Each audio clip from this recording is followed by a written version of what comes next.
Of Christmases Long, Long Ago is my new book arriving for the 2025 Christmas season. Find out what Christmas was like centuries ago. Sneak preview, it was weird and spooky and rowdy, kind of gross sometimes. Find it wherever books are sold in hardcover from Lions Press and audiobook from Recorded Books. It's Christmas as you've never seen it before, and it makes a great gift. Hey everyone, it's Brian, back again for the 7th season of Christmas Past. 7 seasons. It's one of the longest running Christmas podcasts around.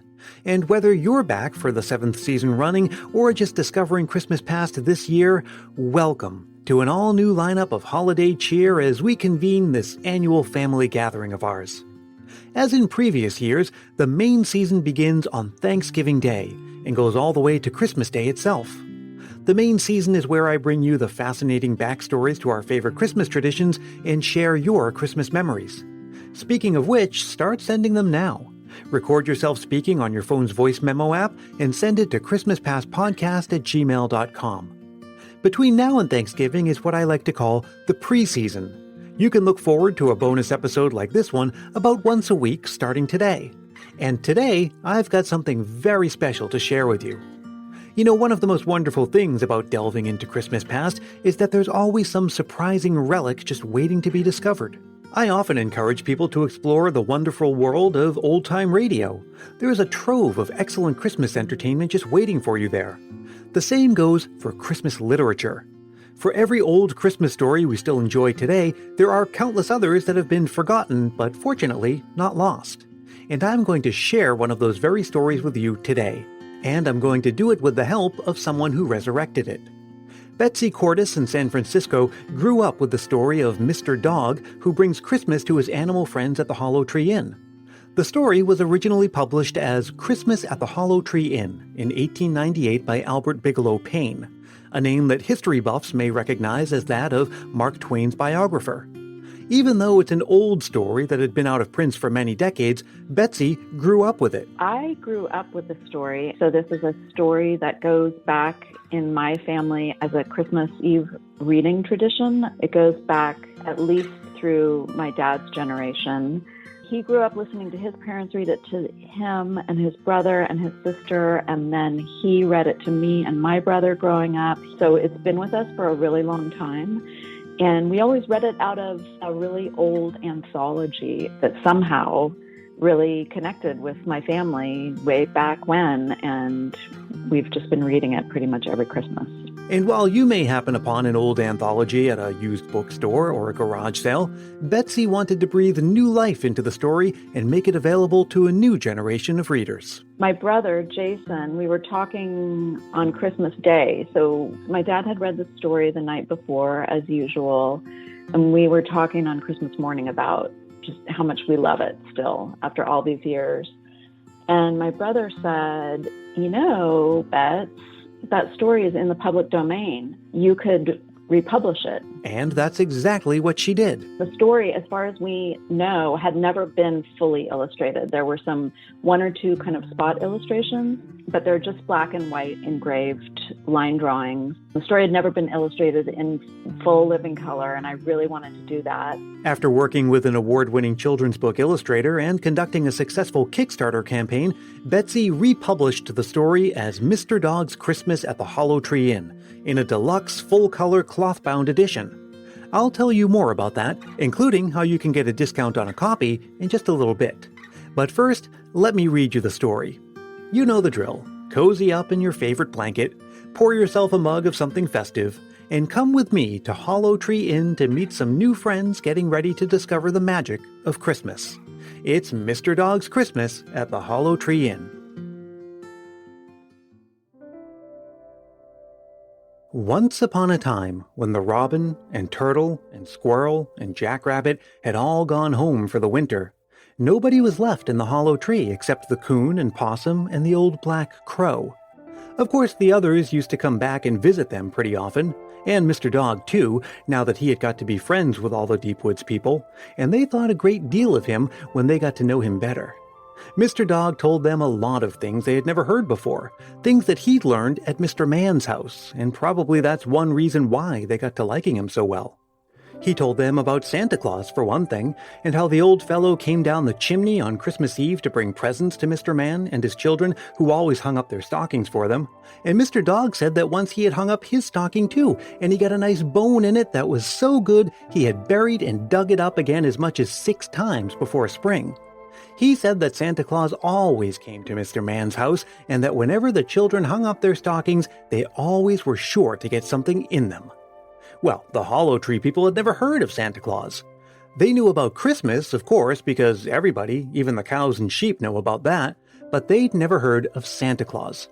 You see, Santa Claus only comes to Mr. Man's house, but they didn't know that either. So they thought that if they just hung up their stockings, he'd come there too, and that's what they made up their minds to do. They talked about it a great deal together, and Mr. Possum looked over all his stockings to pick out the biggest one he had, and Mr. Crow made himself a new pair on purpose. Mr. Coon said he never knew Mr. Crow to make himself such big stockings before, but Mr. Crow said he was getting old and needed things bigger, and when he loaned one of his new stockings to Mr. Coon said that's so, and that he guessed that they were about right after all. They didn't tell anybody about it at first, but by and by they told Mr. Dog what they were going to do, and when Mr. Dog heard it, he wanted to laugh right out. You see, he knew Santa Claus never went anywhere except to Mr. Man's house, and he thought it would be a great joke on the Hollow Tree people when they hung up their stockings and didn't get anything. But by and by, Mr. Dog thought about something else. He thought it would be too bad, too, for them to be disappointed that way. You see, Mr. Dog liked them all now, and when he had thought about that for a minute, he made up his mind to do something. And this is what it was. He made up his mind to play Santa Claus. He knew just how Santa Claus looked, because he'd seen lots of pictures at Mr. Man's house, and he thought it would be great fun to dress up that way and take a bag of presents to the Hollow Tree while they were all asleep and fill up the stockings of the Coon and Possum and the old black Crow. But first, he had to be sure of some way of getting in, so he said to them he didn't see how they could expect Santa Claus, their chimneys were so small. And Mr. Crow said they could leave their latch string out downstairs, which was just what Mr. Dog wanted.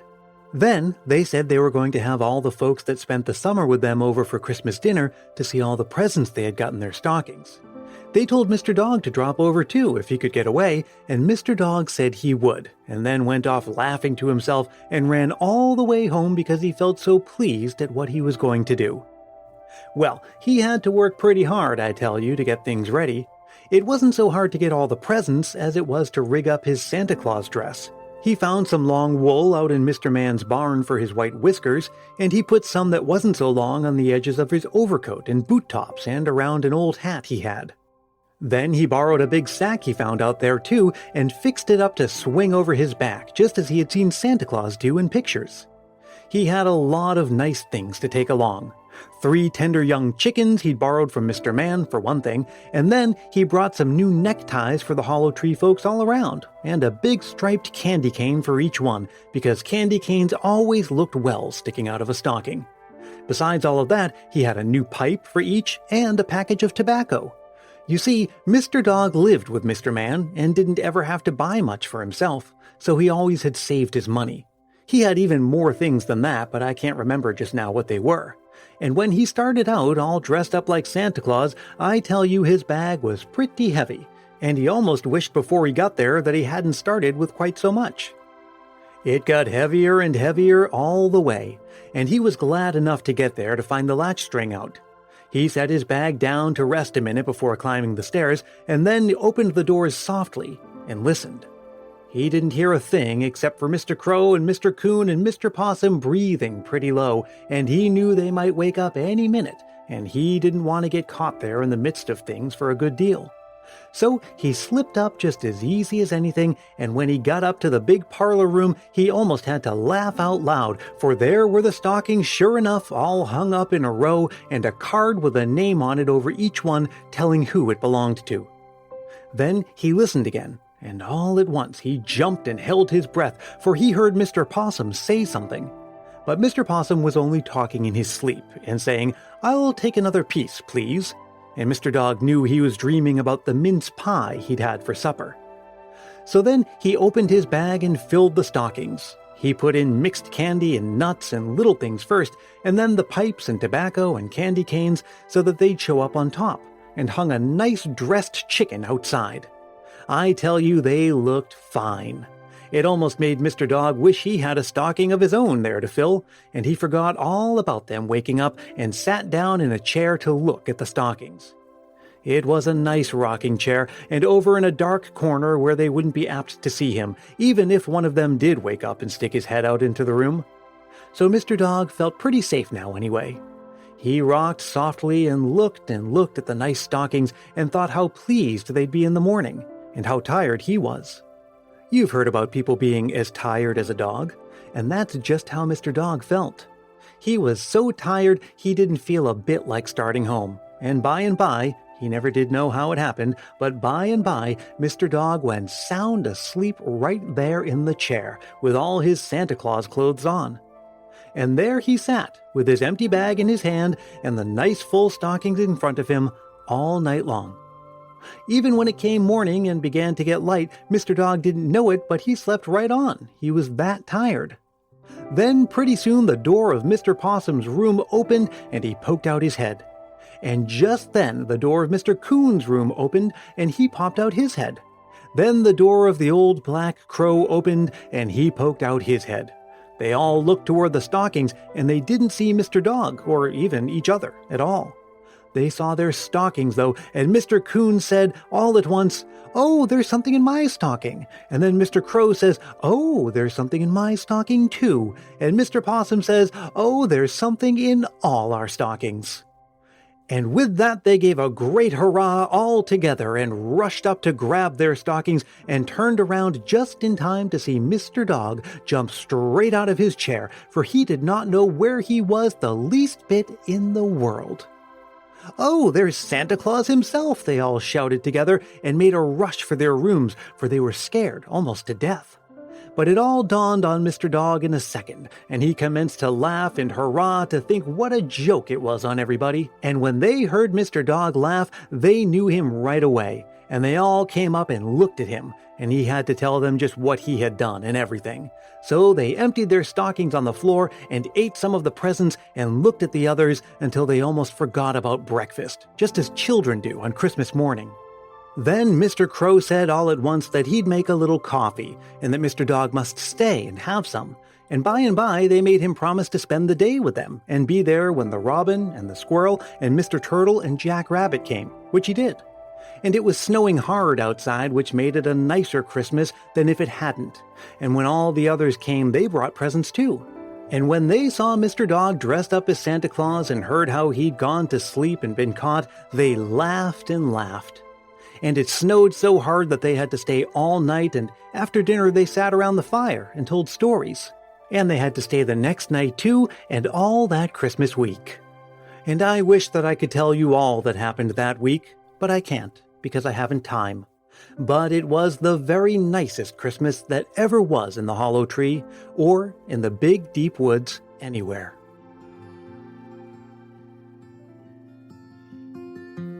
Well, thanks so much for listening. I hope you liked that. And I know that you'll like it even better in full color. I've put some pictures from the book on my social media, so find me on Facebook, Twitter, and Instagram to check it out for yourself. There's links to all of that in the show notes for this episode. And if you want to have a copy for your very own, to read and share with your family and possibly start your own tradition, go to MrDogsChristmas.com. Again, check the show notes for a link. And sign up for Mr. Dog's mailing list, because subscribers enjoy a once-a-year friends and family discount of 50% off, perfectly timed for your early Christmas shopping. I'll be back again next week with something new as we get ready for the start of the Christmas Past main season. Until then, let me tell you that Christmas Past is produced in wonderful Willow Glen, California by yours truly, Brian Earl. Thanks so much to Betsy Cordes, and thank you for listening. Drop a line anytime with a Christmas memory or just to say hi. I'm at christmaspastpodcast@gmail.com. And join the fun on Twitter and Instagram and our private Christmas Past Facebook group. The family is really growing. And hey, if you're really feeling the Christmas spirit, why not help more people discover the show? It's as easy as telling a friend about it or leaving a review on Apple Podcasts. If you do leave a review, I'll send you a Christmas Past sticker and a handwritten Christmas card as my way of saying thanks. Reach out for details on that.